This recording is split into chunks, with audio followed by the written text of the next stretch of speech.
is going to be something, it never happened before, I understand. And we have some very brilliant people representing two exchanges. First time you've ever come together like this. This is going to be very interesting. Why don't we do it every day? Bring people together, that's what I'm known for, bringing people together. So anyway, that's great. Nice to have you both. Thank you, everybody. So let's see, the status is we have the press. They don't want to know anything about soccer/football. Fortunately, they won't be asking any questions on that. Nobody cares about that, right? This is about the Trump accounts, which are absolutely incredible for children. Children can, at the age of 18 and after, become very wealthy people, come into the world with essentially no money, and end up at a pretty young age being very rich. And that's something that we've wanted to do, this country's wanted to do for 25 years. Michael and Susan, you've been so great. My Gerstner man has been so fantastic. You pushed everybody, it was so good. And I just want to thank everybody. It's a great honor. We'll have a little fun, and we want to be exactly on time. Are we allowed to be 15, 20, 30 seconds late? Look at that clock. Typically, no good, Jeff, right? And I'm going to ring that bell. And does that bell, does it stay in the White House? Because I'm not giving it back. We're going to put that in the middle of the new ballroom. I'm not going to give that bell back. It looks to me like it's going to stay. It's staying here. Well, we'll watch the clock. Thank you, Mr. President. It's so great to see you. So great to see you. Great show this weekend. Thank you. I was down in your box. I really enjoyed it. Thank you. Speeches. Yes, sir. That was great. Dina from NASDAQ. Thank you very much. Okay, I'll get over at the bell, right? Yep. I want to stand next to these soon-to-be very rich people. Good, so we'll get going, and good morning. I'm grateful to be with you on this historic occasion. The American dream belongs to every child, and today we are equipping the next generation with the right to claim their rightful share of it.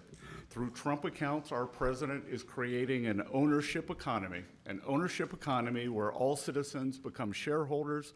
38% of American families do not have any exposure to our great equity markets, but with Trump accounts, over time, we can get that number to 0. Already, 6 million American children have signed up. 86% of them with families earning less than $200,000. U.S. Treasury, 1.4 million of those accounts will receive $1,000 from the U.S. Treasury to seed the accounts. When the markets open in just a few minutes, Right now. oh, Trump accounts will benefit. So ring the bell, Mr. President.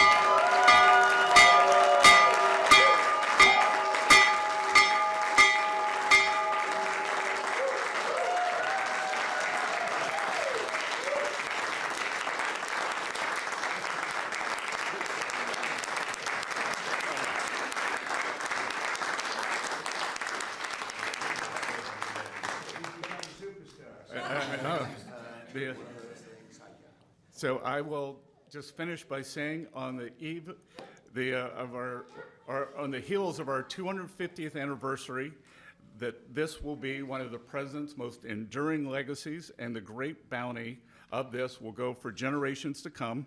It is my privilege to invite President Trump to speak after we had two firsts today. First time we've ever had the New York Stock Exchange and NASDAQ. They do a joint opening, and first time we've ever had the opening bell run in the Oval Office. So, Mr. President.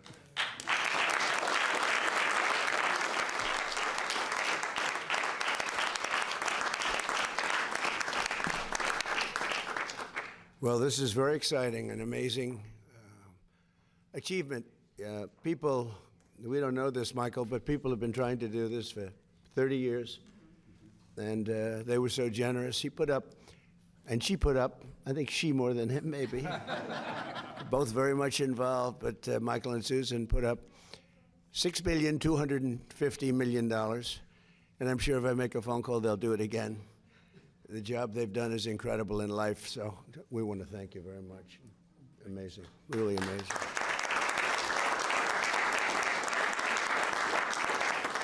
And our friend from Micron, by the way, called me on Friday, and he said Micron's putting in $250 million, and he's done a phenomenal job. And $250 million, and many other companies and people are putting up tremendous amounts of money. And it's something I'm very proud of. Some people think it's going to go down as one of the most important things we've done during the administration.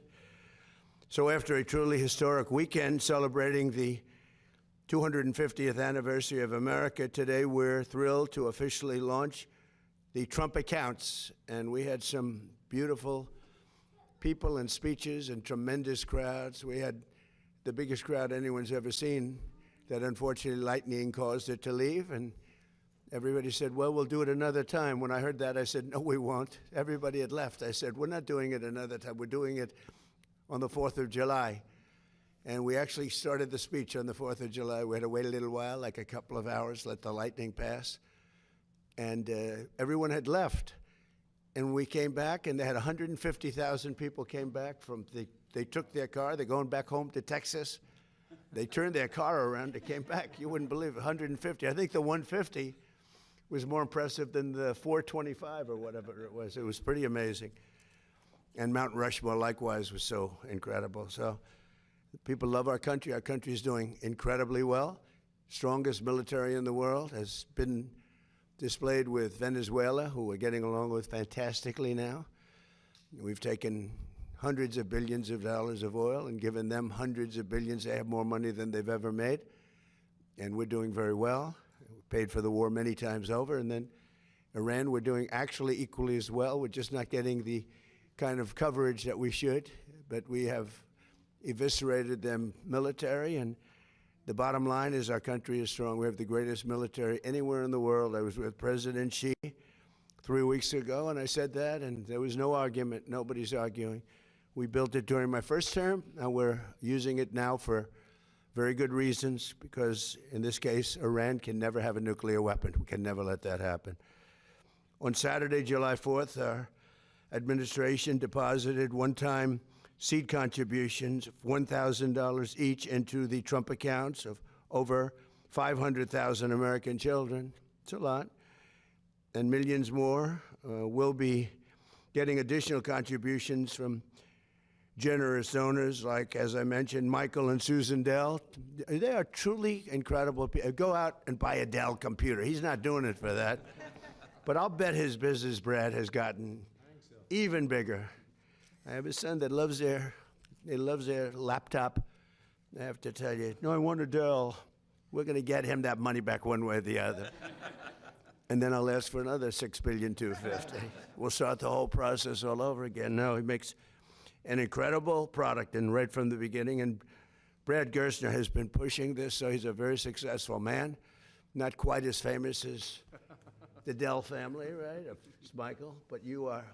He's an amazingly successful guy, and he's put up a tremendous amount of money. And again, I want to thank Micron and all of the companies that have already called me, and they're putting up a lot of money. This is nothing. This is not me, and putting the name on it was not my idea. That was a whole group of people that passed legislation, because this is all made possible only by the passage of the great big beautiful bill. And I knew that this was happening, but I didn't know. All of a sudden, I see my name on it in the bill, but I'm very proud to have my name. They think it would sell. They said, it'll sell better if your name's on. I said, look, leave it on. But I did not. I just want to, I did not ask for it. Michael, is that a correct statement? Did I ever go to you and say, Michael, don't put up the money unless they use my name? No. But I have done that in other cases. I will tell. In certain other cases, I've done that. Right, Scott? But not in this case. This is a very special kind of a thing that took place. It's in a way, it's a miracle. Nobody thought it was possible. Think of it. Children that are born without money, without any money. Great parents. They can have everything can be great, but they have no money. They can become very wealthy children at 18, and they can flip it over, or their people can flip it over into other vehicles at a certain age so that they don't take it out. I would recommend they probably don't take it out.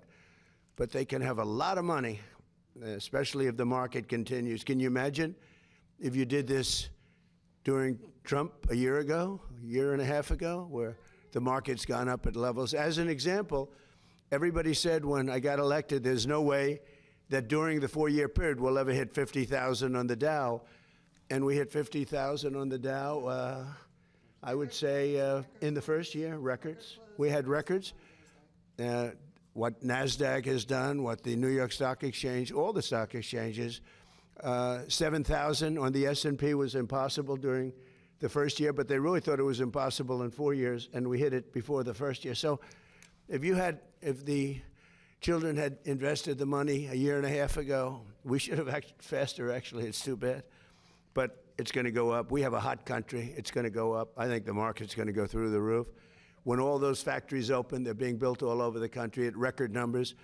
We have never built in the history of our country what we're building now. We have $19.2 trillion, and much of that money is going toward building factories, plants, AI, automobile. We've never built as many automobile plants. They're all over, and they're coming from all over the world. You know why? Because they don't want to pay tariffs. If they build their cars here, they pay no tariffs. So Japan, instead of making them in Japan or South Korea, instead of making them in Germany with Volkswagen and Mercedes and BMW, they're all building plants here now. They're coming out of Canada. They're coming out of Mexico. Mexico took a lot of our business, so did Canada. They're all coming back. I don't know what the countries are going to do, but they're all coming back. So today, with the ringing of the opening bell for the stock market, those accounts will now begin to grow right along with our booming economy. And I really believe we're going to have the biggest boom of all right now. You haven't seen anything yet. Between individual contributions and the seed funds, $800 million in new capital will be invested in the stock market for America's children this week. And I also think that we're going to be putting numbers in the budget, which will be really spectacular, because it's really not costing us anything. We're giving this money to children so they can have a good life. Very early on, they can have a good life. And we're going to be doing also something we're working on later on, and it'll be also, I think, very popular. And I guess the best definition is they have a plan in Australia, which people really like. It's really worked out very well, incredibly well, and very respected. And we're going to be talking about that with Congress and see if we can implement it. And that would be more for grown-ups as opposed to children, but it's something that's going to be great, I think, if we can get it done, and we're going to try very hard. But again, I want to thank Michael and Susan, Brad, and his son Lincoln, as well as Secretary of the Treasury, Scott Bessent, who has really been an incredible. If you're casting a movie, you put him as the Secretary of the Treasury because he's central casting. Do we agree? Wouldn't you say? More importantly, he's done a great job. SBA Administrator Kelly Loeffler, who's been phenomenal. Chairman of the SEC, Paul Atkins. Paul, thank you. What a job you do. You know, there's always been a problem there, and with you, everything goes smoothly. Although I have to say, Jay did a very good job also, right? During my first term. But Paul's been incredible. Everybody wanted Paul, and he's exceeded expectations, I will say, and everybody knows it. Thank you, Paul. Great job you're doing. Director of the National Economic Council, Kevin Hassett. I didn't want to lose Kevin. I said, Kevin, you're at a huge disadvantage because selfishly, for a certain other position, and we have another. We had the two Kevins, and they're both great. And a friend of mine, Ted Cruz, we fought each other for a while, and he's a very tough competitor, and we became friends. We were actually great friends before the campaign, and everybody said, will this ever end? In fact, he was doing a rally. He said, could we do a joint rally? That's like you people doing a joint bell ringing. It's like crazy, right?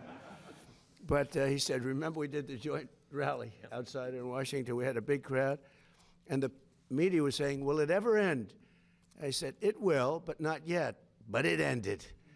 But then it came together better than ever before. He's done a wonderful job as a senator, highly respected. In fact, somebody said, would you ever appoint him to the United States Supreme Court? Because he's a brilliant lawyer, Ted. I said, well, he's the only one I can think of that's going to get 100 votes. All Republicans will vote for him. All Democrats will vote for him because they want to get him the hell out of the Senate. No, if I was having a hard time with getting the votes, I would appoint Ted Cruz. I get 100%, a guarantee. But when you look at all of the different things that have taken place, and you look at the international nature of what we're doing, because these are all international companies. So many I can't mention because they're too big to mention. The kind of money that's being invested is really, really incredible. So again, I want to, just because they're friends of mine, but the exchange CEO, Jeffrey Sprecher, is here today. He's an amazing man, amazing success. His wife has done a fantastic job at small business. They call it small business, but when you add it all up, it's probably the biggest business in the world, right? But Kelly has been incredible, and Jeff, thank you very much. New York Stock Exchange President Lynn Martin, we want to thank, and NASDAQ Chair and CEO Adina Friedman, and NASDAQ President Nelson Griggs. We have all of them. This is a fantastic group of people. Thank you very much. Thank you. We've got them all. Did you ever think you'd be in this? Well, this is a great room. This is an amazing room. I always, when people walk in, the biggest people in the world, people that are, in many cases, on your exchanges, right? They walk in and they look around.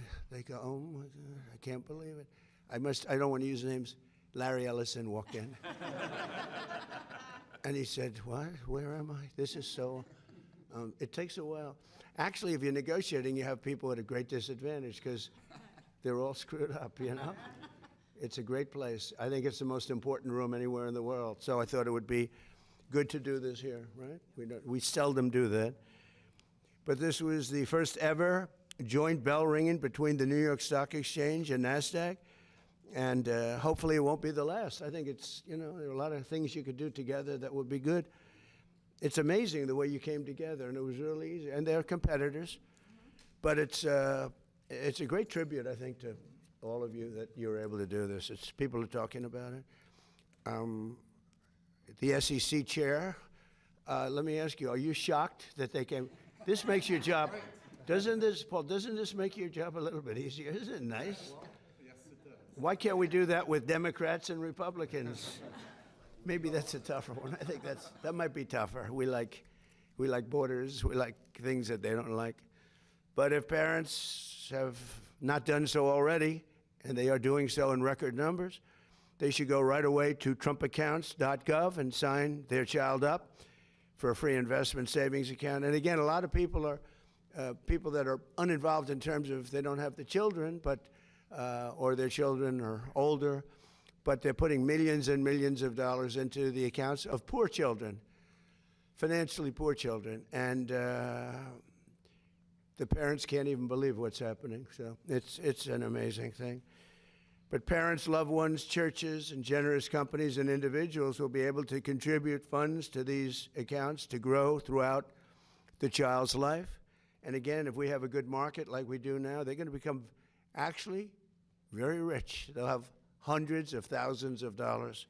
Think of that. Think of it, a child that has no money can have hundreds of thousands of dollars at a very, very young age. Accounts could grow to be worth numbers that nobody ever thought even possible just 6 months ago before we did this. And again, I have to thank Michael and Susan because they were so proactive. It was really amazing. I just think they're amazing people.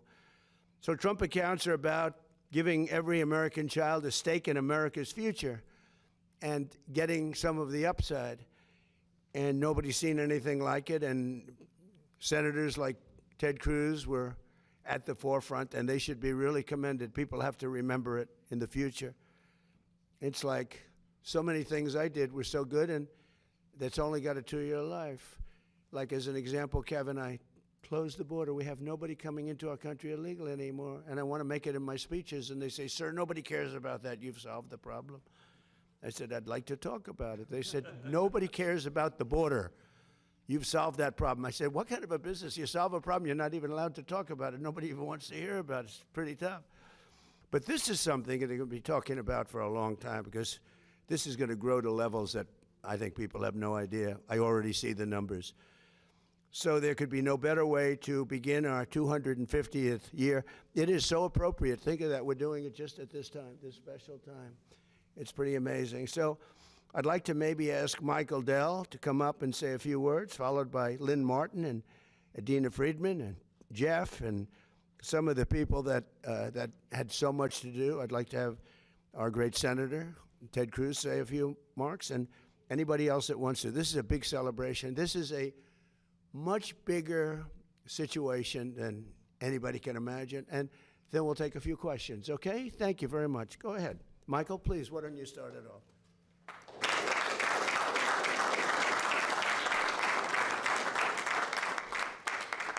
Thank you, Mr. President. Susan and I are very honored to be here as we celebrate the 250th. You know, 42 years ago, I started a company in my dorm room with $1,000. And today, every newborn American child will start their life with $1,000 invested in America's greatest companies, compounding for the future. But Susan and I didn't want the children that were born just before to be completely left out. So we are contributing $6.25 billion, $250 to 25 million eligible American children born between the ages of 2016 and 2024. Invested in America's greatest companies for their future, for their tuition, for down payments, for startup capital for a business. And to every business leader out there who hasn't already joined us, please join us. You know, 250 years ago, our founders in the Declaration of Independence, which is right there, pledged their fortunes to an idea. Today, we're pledging our fortune to the next generation of children. So to tens of millions of American children, your American story starts now. Thank you. Susan.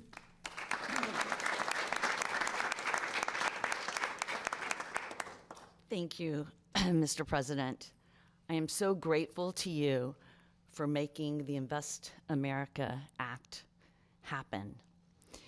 You have made investing in America's children such an important initiative for our country. These accounts are a statement of belief in our nation's young people, and believing in our country's children matters enormously. The incredible leaders of our future leaders of our country are the young children that we are raising today. Investing in America's children essentially means investing in our future. It's an investment in America's ability to grow, to lead, and to compete for generations. Michael and I have believed in this idea for a long time, and seeing this become real is fantastic.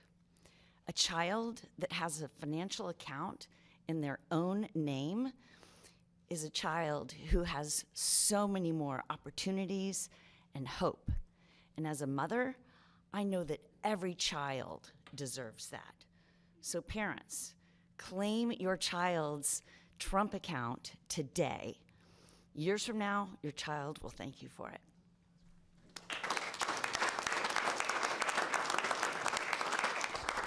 Mr. President, thank you so much for having us today. It is truly an honor to be here for this occasion.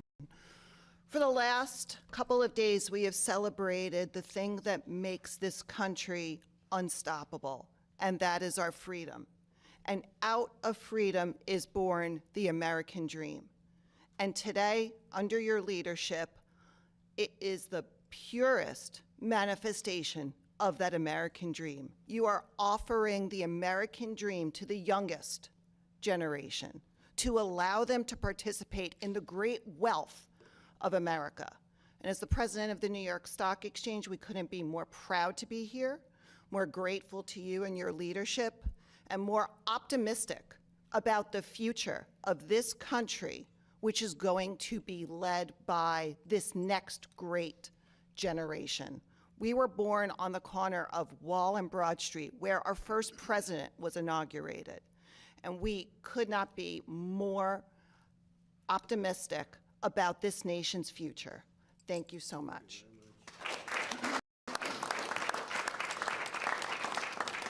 Mr. President, thank you very much for inviting us into the Oval Office today to celebrate something very special. You know, as Americans, over many, many generations, we have come together in unity. And today, the NASDAQ and the New York Stock Exchange have come together in unity for a great common cause, the Trump accounts. The Trump accounts are underpinned by the U.S. capital markets, which are really the engine of the greatest economy in the world. But part of that promise of the markets is to make it so every American can share in that great economy. And today, with the Trump accounts, the next generation of Americans, every American, will have the opportunity to be a part and share in this prosperity of this nation. So I want to thank you for your vision, Mr. President, on behalf of NASDAQ and on behalf of the millions of families who will benefit from what you've created. So thank you.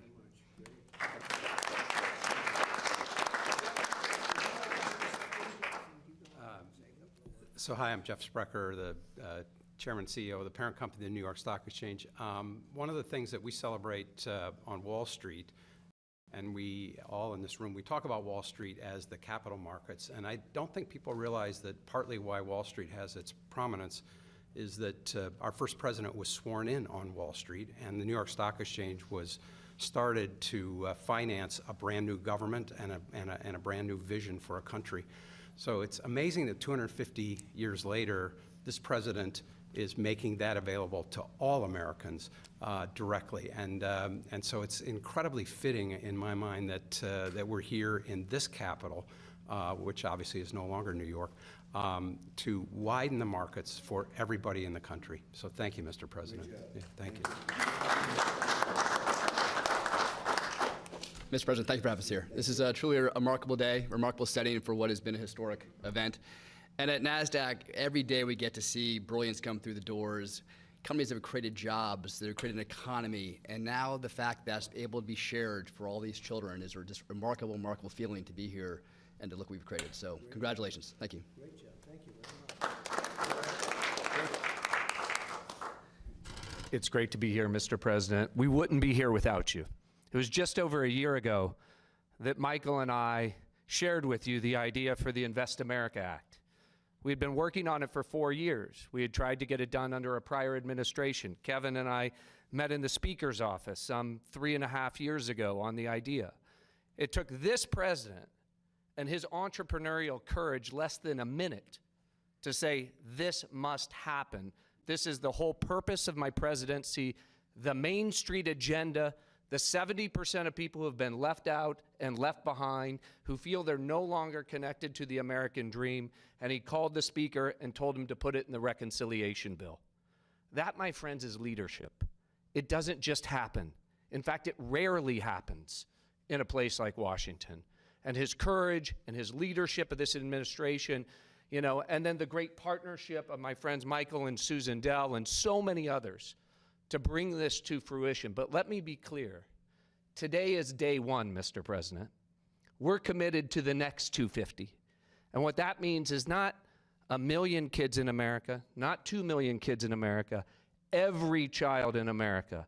All 70 million kids under the age of 18 deserve to have one of these accounts. We're going to get the accounts open for them. We're going to get them fully funded. The outpouring of support from America's corporate leaders, small business leaders, moms and dads, great philanthropists, we believe will raise over $100 billion for America's kids over the course of the next 12 months. This isn't a program. This is a transformative platform. Think of 1935 Social Security scale platform. Over the next 15 years, over $2 trillion will go into the pockets of kids and families that would have otherwise had zero, that would have been left out of America's capital markets. That is a legacy worthy of the great mission of this administration, and it would not have happened without you and the leadership of your administration. So thank you. Thank you very much.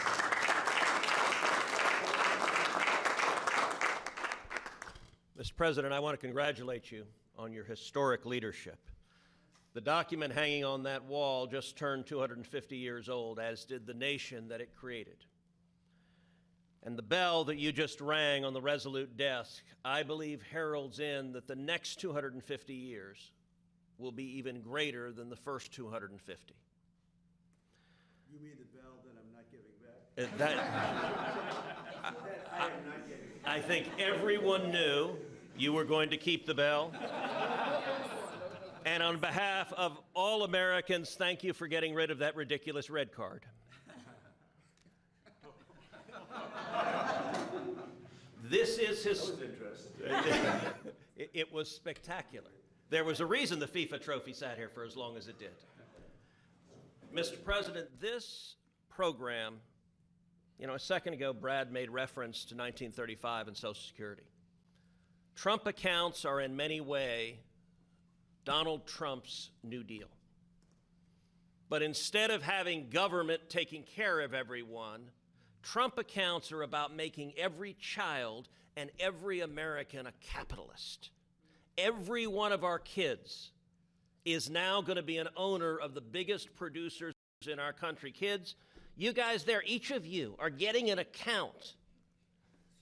These folks here gave you $250. That's a lot of money that you have right now. And you know what? With that $250, you've purchased a little bit of a bunch of big companies. You know McDonald's? You now own a little bit of McDonald's. When you go to McDonald's, you can look around and say, I own this place. If you get on an airplane and fly, you look at a Boeing airplane, you now own a little bit of Boeing. Can you believe it? You're an owner of Boeing? That is transformational. That changes the way every child looks at the world, and the ability to accumulate life-transforming savings, hundreds of thousands, millions of dollars for the kids of single moms, that is powerful. And Mr. President, in particular, I want to thank you for your unequivocal commitment that this administration, your administration, is going to auto-enroll every child in America. All 70 million children will have accounts open for them, accounts that can then receive gifts from people like Michael and Susan and Brad. Accounts that, let me say to every parent at home, please right now go to trumpaccounts.gov. Go to trumpaccounts.gov, sign your kids up. To every employer, if you're not contributing to the accounts of the employees of your kids, do so now. Match their contribution, double their contribution. And to philanthropists, go adopt a state. Go adopt your city. Go adopt a school. Go say, the kids in my community, the kindergarten class here, we're going to help them get started. This is a moment, I believe, transformational to make sure the next 250 is even better than the first. Thank you, Mr. President.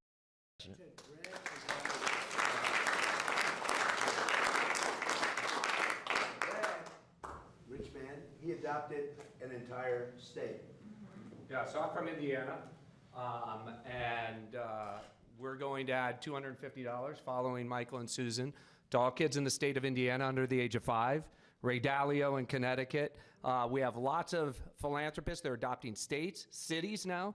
We have the city of San Francisco has been adopted, the city of Oakland, and recently with with Katie, we've adopted a school in the city of Durham. We've adopted a Boys and Girls Club in Philly. We've adopted, a Big Brothers Big Sisters in Newark, New Jersey last Wednesday. And it's all to show the country the art of the possible. When you create an open source platform, anybody can give to anybody. These accounts have a QR code in them, and somebody sends you the QR code and you just double click on your phone and money goes into the account. Thank you to Joe Gebbia and the National Design Studio for their incredible work on the accounts. Thank you. So, thank you, Mr. President. Paul Atkins, Chairman of the SEC. So this is an amazing day, and really I salute you and Senator and Secretary Bessent for all that you've done, to help these accounts go, and then the philanthropists who have also put money into it. But the Senator has it exactly right. We have to remember that all the folks who signed that document 250 years ago, they understood well that America was actually an investment before it was a nation. So joint stock companies were stood up in England and France and the Netherlands to establish New Amsterdam, for example, now New York. and to support the people there. So that is in our blood as a nation. And everywhere I go around the world to talk to my counterparts, finance and other regulators around the world, they always ask me, how do we replicate America's whole ethos of investment and risk-taking? Well, this is exactly how to do it. As the Senator said so well, for the next generation to have a feeling that they have a real stake in our economy, in the products that are made for their benefit and for the benefit of the world, frankly. So I think it's an exciting day. Thank you very much for your leadership, and I'm really proud to be a part of it. Thank you very much.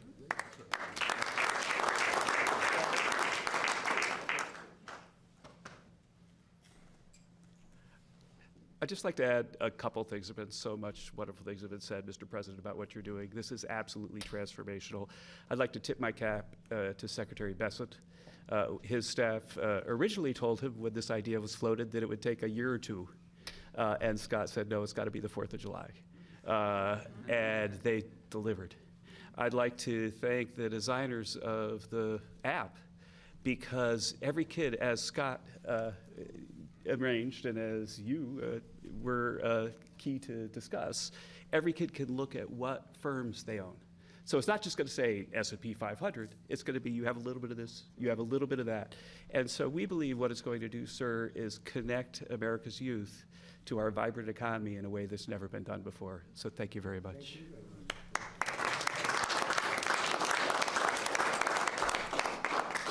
So everybody, we thank you. And the press has been very kind about this. This is one they have a hard time attacking.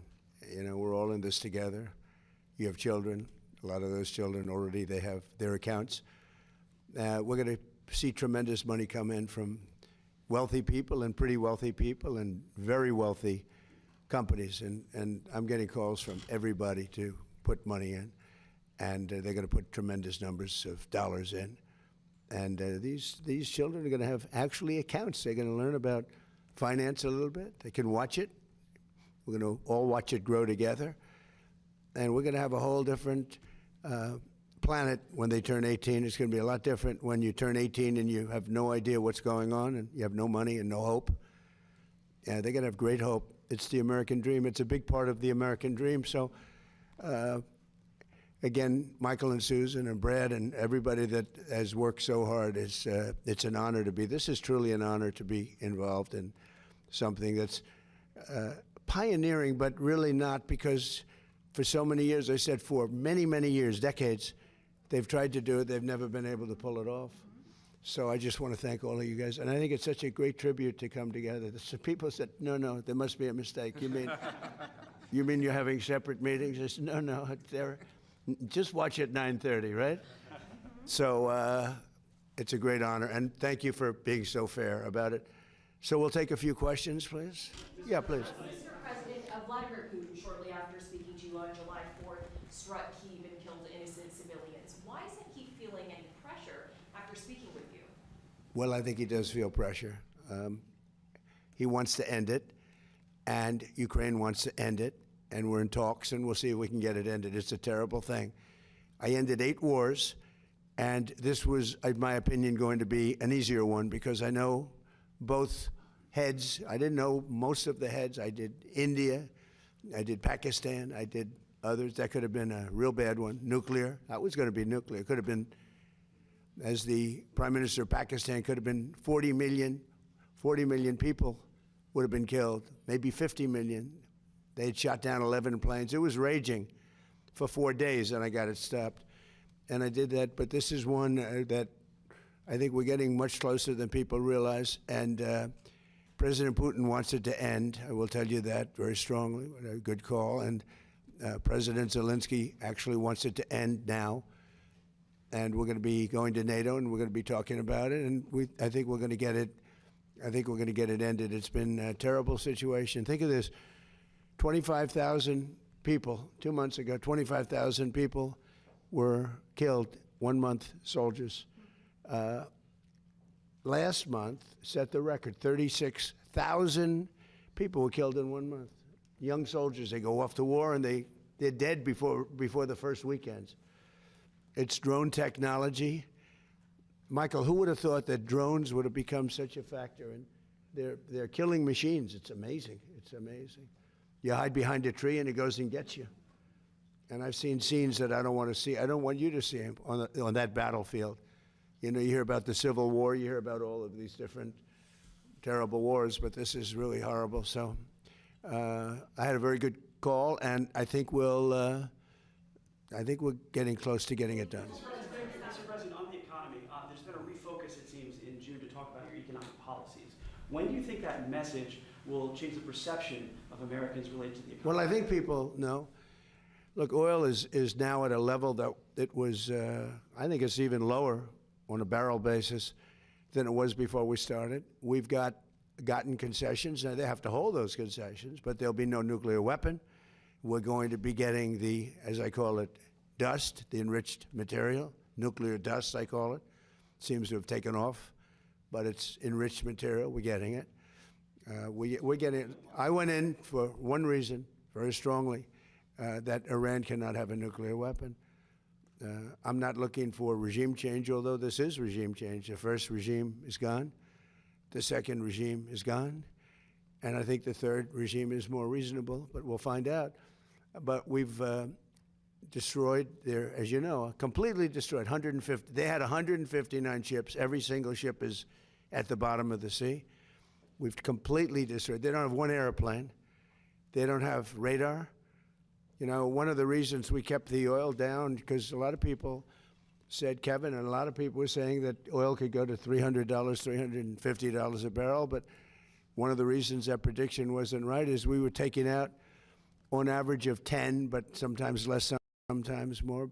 3 weeks ago, we had a night, 22 ships came out of the Strait, and the famous Strait of Hormuz, nobody ever heard of, but that is some big money machine, I'll tell you what. When you look at the numbers, Michael, that makes everything look small. No, wait. And we took out so much oil that people didn't know, and it only took a month and a half. They finally found out. They had no radar because their radar was destroyed. So we took them out late at night with no lights, with no nothing, and our great Navy, which did the greatest blockade anyone's ever seen. Not one ship got through in 2 months. And we then freed up the blockade because we're close to maybe making a deal. I don't know. We'll make either. Look, we're going to win one way or the other. We're either going to make a deal or we're going to finish the job, okay? And it won't be tough to finish the job. I'd rather make a deal because I don't want to affect 91 million people. We can knock down their bridges in 1 hour. We can knock out their energy supply, all of those big plants that they built, big, beautiful, modern plants. They had a lot of money. They don't have any money now. We haven't given them any money. But we can knock out their electricity and power generating plants in, I would say, a small part of an afternoon. Every plant will be gone. And they know that. They know that. Please. Daniel, go ahead, please. Go ahead, please. Thank you so much. No, right behind you? You know why? He's a friendly voice. Go ahead. I wanted to thank you first and foremost for the Trump accounts. You see? That's what I call a reporter. He's actually a great reporter. So he'll directly benefit from the accounts. Good. Thank you. Fast forward 18 years from now, and a lot of these kids are 18, and they can look at the Trump accounts and they see hundreds of thousands of dollars from them. What lesson do you hope they'll walk away from and think about you regarding this program, and do you think this will go down as one of, if not the signature policy achievements of your I hope so. I think it will. I really believe it's going to be one. I think we've done a lot of great things, but I think this will be one of the top. It's going to teach children to be entrepreneurial as opposed to the threat of communism that you're seeing a lot. This is not social democrats, by the way. That's a beautiful, we're social democrats, they say. They're not social, they're communists. They want to destroy our country. We're not going to let that happen. But this helps, even from the parent standpoint. You know, they see their child getting richer and richer as the market goes up. If it goes down, they don't lose anything. They make money, they have money. But if it goes up, they could become actually rich. And the parents are going to be watching, and we're all going to be watching, and we're part of a very big and very beautiful game. It's going to bring them into the mainstream. It's going to bring them into recognizing, like Michael Dell. I said, how the hell did you start this thing? What he built is incredible. Now his product is great. But as he said, he made them, I guess, laptops. He made a better laptop on his bed in a dorm than they sold in the store. So he started selling them, I guess, probably during college. I don't know where the hell you started selling them, but you sold a lot of them. And it just cascaded. And then his greatest deal was he met Susan, and she probably guided him beautifully. That was probably his most important thing. And they have great children, great everything. But, you know, it's a beautiful story. Think of it. They gave $6,250,000,000. And there's a rumor he's giving more. I don't know if it's true. I'm not holding him. I mean, it's hard to say, hey, how about doubling up, right? But think of that. And started with no money. He had a great brain, which is, you know, that's better than money, I think. But, you know, it's like an amazing story. And that can happen with other people. Maybe not to that extent. Maybe there could be a few to that extent, but not to that extent.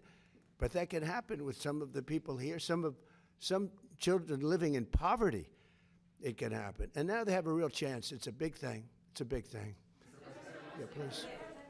I wanted to ask you, can you describe your phone call with Gianni Infantino about the red card? And Belgium is appealing the decision. What's your reaction? You're asking me about the whole soccer thing? So, yeah, I did. I spoke to Gianni, who's highly respected, who's produced the most successful World Cup in history by, they say, 4 times.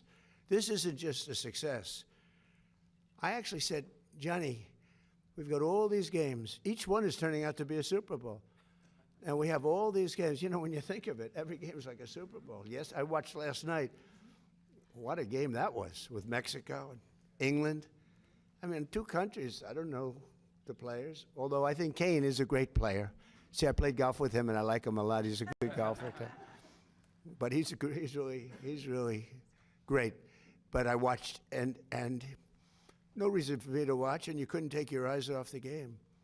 Because I said, Johnny, you know, you have all these games, because they added games. In a country where really we don't, it's not our main sport, to put it mildly. And this has been 4 times more successful. He told me last night, the numbers are 4 times greater. They think 50 or 60 million people are going to be watching the game tonight. I mean, you know, this is getting to be Super Bowl numbers. But you have a game tonight, and they think they're projecting a minimum of 50 million people watching a game. We call it soccer. It's called football, I guess, but we can't really call it football because it gets there's a little confusion. So yeah, you call it soccer. We're the only ones that do that, but we have football, and football's great. But I've never seen anything like it. So I saw the play, and I'm a person that loves sports and was a good athlete, and I understand sports really well, really well. And that wasn't a foul. That wasn't even an infraction. That was 2 guys running full speed that happened to crash into each other. You can't take your foot and properly place it on somebody else's foot when you're going, no, these were 2 great athletes that got tangled up, and this referee, who is a little bit suspect, if you check his past. I don't want to say that because I don't like to create controversy, but very suspect. If you'd like, I'll provide you with the past. He made a call that nobody could believe. You know, even people on the other side, they say, oh, we got lucky. Wow, and it's very interesting. They say they don't show them in slow motion. And I never realized that. I never heard of that before, that they're not allowed to review in slow motion because it's so different. Because you'll take 1 little quarter of a second and you'll see that a hand is touching a neck, or you see something. Whereas when you see it in fast motion, it will look like 2 guys collided, which is really what happened. They got sort of entangled. He didn't do anything wrong, and he's our best player or one of our best players, a very vital player. And he gave him a red card. I didn't know what that meant. I didn't think it meant much. Then I started hearing that means he can't play in the next game, at least in the next game. I said, boy, that's a big, you know, if it happened to another player, it would have been unfair. But when they take your best player, or just about, they have some great players, and they say you can't play, that's very unfair. That's, you know, it's one thing to penalize somebody for the game, how do you penalize them for a game that hasn't been played yet? It's very unfair. You can't do that. So, yes, I asked for a review by FIFA. I spoke to a man who's highly respected, and by the way, whose level of respect has gone up tenfold. And he was good before this started, but you know, he really pushed it in this country. I'm the one that got them to do it. It was not Biden. Biden was asleep. I got him to do it. In fact, it was very sad because I got him to do it. And if the progression was normal, I would have been retired now. The Democrats are saying, man, we should have just let him have his way. We would have had him gone. But I said, you know, the saddest thing is I got the Olympics and I got the World Cup. I tried to claim 250 years too, but that didn't work. They said, that one is what it is. No, I tried, but it didn't work. But wait. So I got him. I was so proud of it. And then I realized that, you know, I wouldn't be president during that because I would have been out of office by that time. I felt badly. The beautiful thing about what I did is I ran. I never thought of it. And then all of a sudden I realized, you know, I just got the Olympics, and I totally got that myself. And I just got FIFA. I got that myself. We gave a little piece to Canada, gave a little piece to Mexico. I got that myself. And a lot of people helped, like that man right there, Kevin. A lot of people, you know that. We worked hard on that, and we got it. But what we didn't know is how successful it was going to be. I didn't know. I said, Johnny, is anyone going to show up? Because, you know, we're not really, I think soccer's doing much better, but I couldn't imagine. If you would have said to any very smart of these, like people like this, that the numbers they're doing now would be happening, they've never seen anything like it. Think of it. Take the most successful Olympics or the most successful FIFA, and you look at what's happened. You look at the numbers for this in the United States, just compared to FIFA, and it's numerous times more. It's not like 10% more, 2% more, 5% more, which is more expected. It's like 4 times more successful than anything they've ever done. In fact, I said to Johnny, let's do it again next time. And he said, that would be hard. I said, no, you do it again, but at the same time, you give it to somebody else for the next one. I don't know. It's a little crazy idea. But all I did, I asked for a review because I didn't think it was a foul. And, you know, again, I'm good at this stuff. I didn't think it was a foul. I thought it was 2 great athletes that crashed into each other and got entangled. That was not a guy punching somebody in the face or anything that, you know, would be different. And I think it's a terrible, if they wouldn't allow, you know, a top player, maybe the best, maybe among the best players on the team, to play, I think it would have had a big stain. And I related just that feel. I didn't tell him what to do. I can't tell him what to do. But and I don't believe he made the decision. I think it was a committee that made the decision. And they made the right decision because, number one, it wasn't a foul. And you want to see a game with your best players. You don't want to say, how would you feel if I took, you know, we take Messi out? Look, you know, he ran into somebody. Or we took Ronaldo, you bunked into somebody, we're going to take you out of a game. He's great.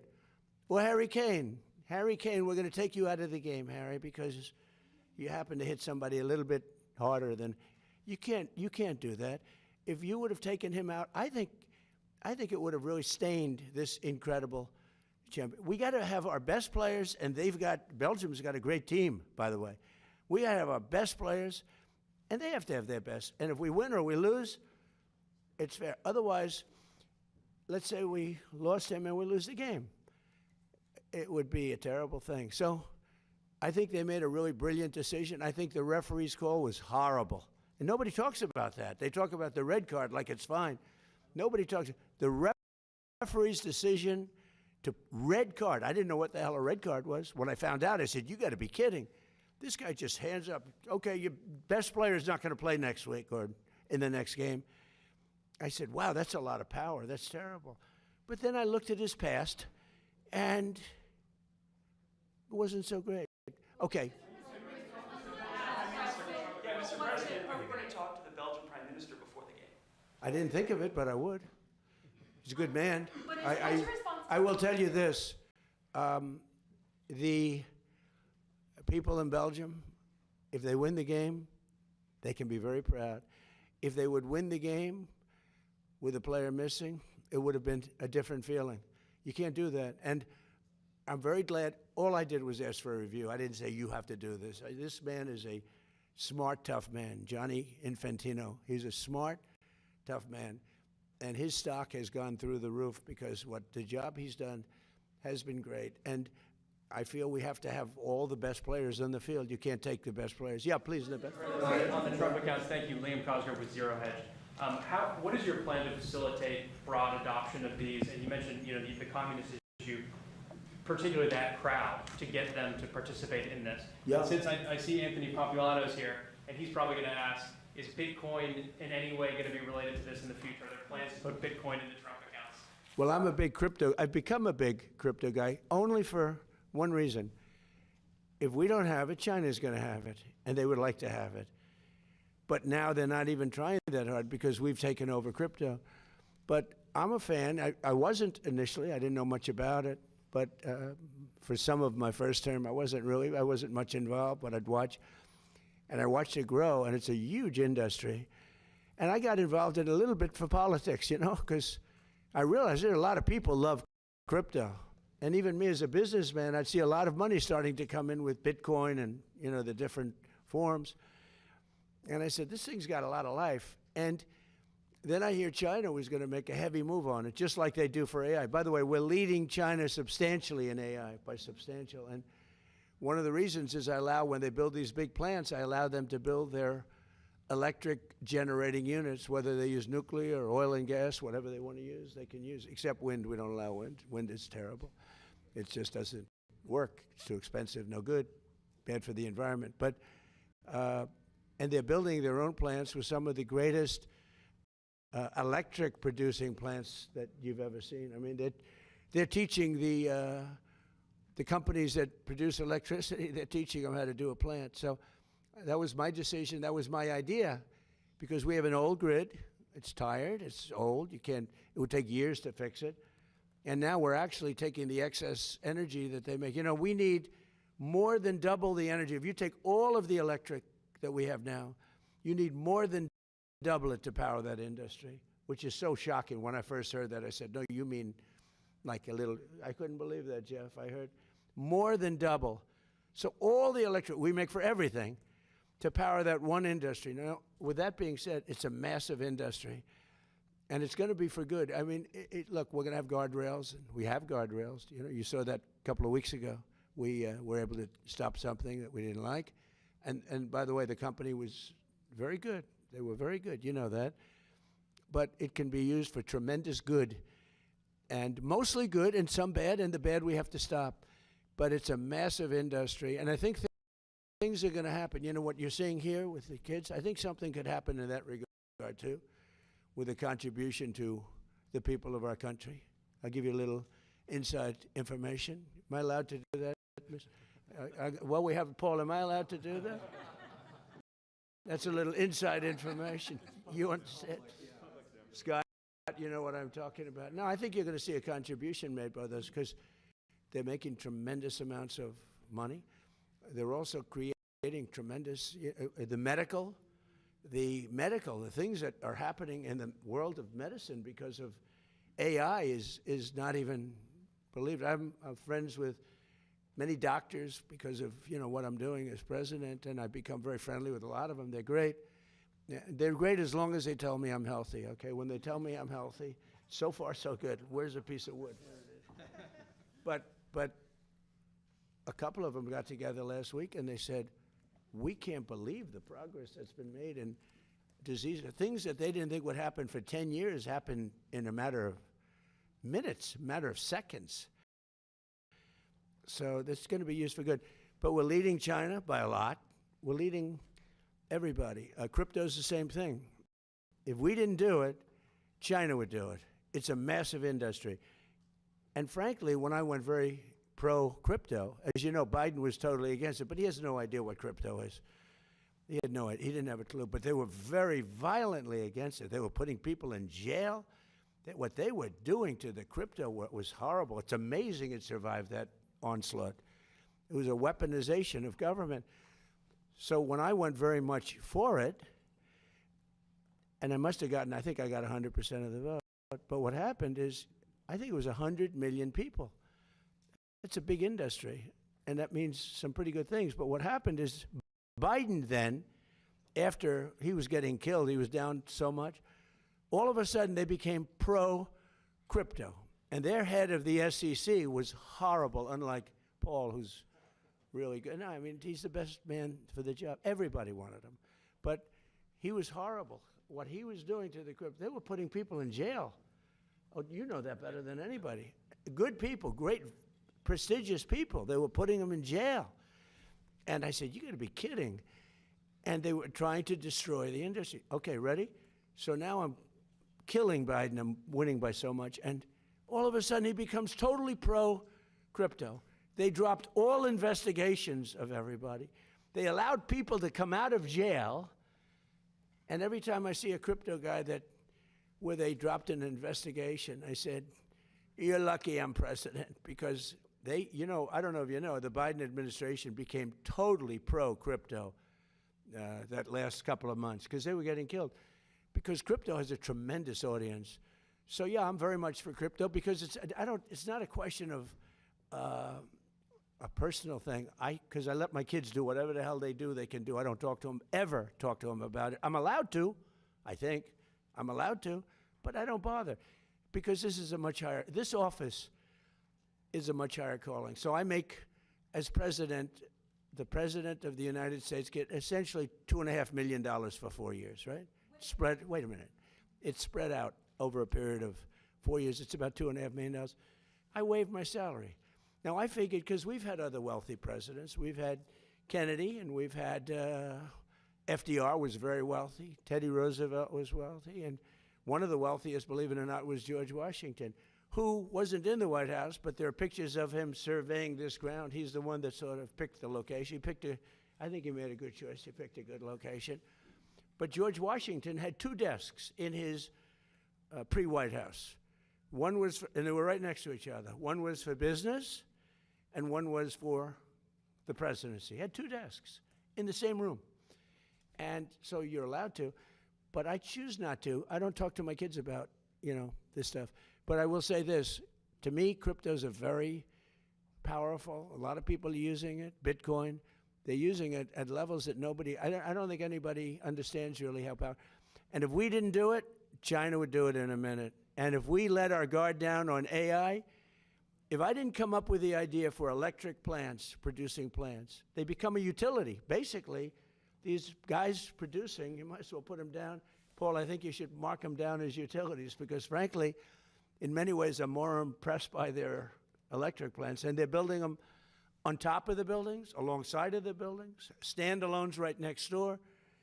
But you have to see some of the electric producing, the generating plants that they're making, nobody's ever seen, because they're brilliant people. And it's a fantastic thing. But if I didn't come up with that idea, maybe somebody else would have. I doubt it, because it's too simple. I mean, it's such a simple idea.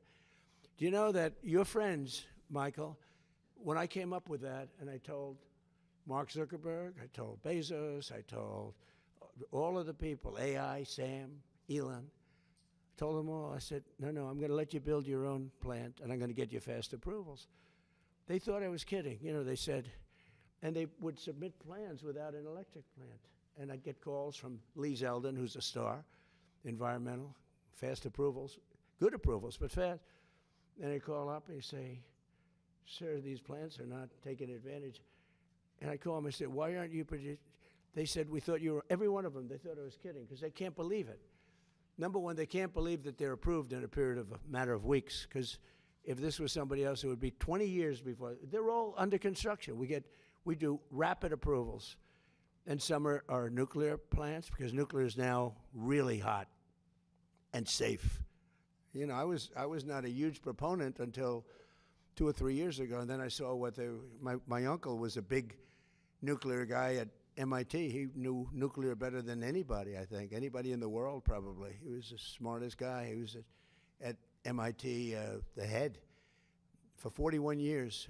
And he said to me one day, he said, nuclear is going to be the most important thing, but it's also got to be watched. It's got to be watched very carefully because it can build the world, but it can also destroy the world. He said that. I said, Uncle John, that was a long time ago.